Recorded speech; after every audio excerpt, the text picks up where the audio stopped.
গর্তের মধ্যে মাছ। দাঁড়াও দাঁড়াও দাঁড়াও, আমি আমি আমি ভিডিও করতেছে। আরে উপর দিয়ে কাজ করে ওঠে।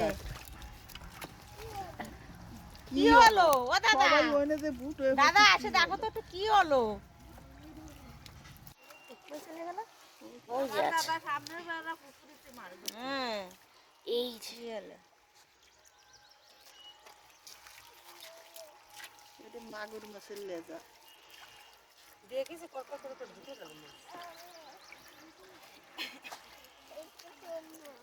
এই যে এই যে এই যে বেড়া চলে গেল। এই চলে গেল চলে গেল। এটা উল্কো। কিছু করবে। যাও ওর প্যান্টটা খুলে দাও, দেখো। ওদের বালতি নিয়ে আসো। বড়দের গুলো আসেনি, এই ছোটদের গুলো আছে। ওদের বালতি নিয়ে আসো। ওদি লিয়ে দুটো তিনটে আগেরটা।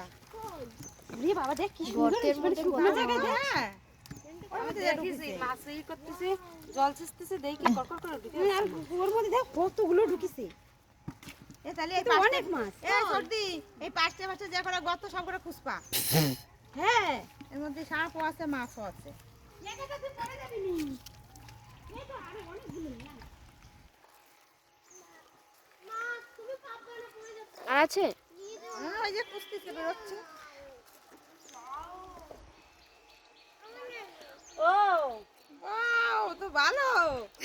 অনেক মাছ ঢুকে আছে। ওই ভিতরে যে না পাইছে গর্তের ভিতরে তো তাই বেরোচ্ছে। এই হাত ঢুকিয়ে দিয়ে না, হাত ঢুকিয়ে দিয়ে না। মা একটু খুঁজে নাও, সাপ আছে নাকি। আরে ভয় করে। এই সর্দি খেলা লোক গেল না তো কাদা মাদা দিয়ে একা একা করে দিচ্ছে। ও মাছ খাবে তোমরা সব কাদা তাই খাও। তো তুই একা একা খানিক কতখানি জল ছিল একা একা শেষেছে। হ্যাঁ গর্ত শেষ আরো গর্ত আছে। ছবি তুলি গর্তে দিয়ে পাওয়া মাছ। করতে চাচ্ছে ভিডিও করতে কাজ করে কাদা মধ্যে পরিচয় করে।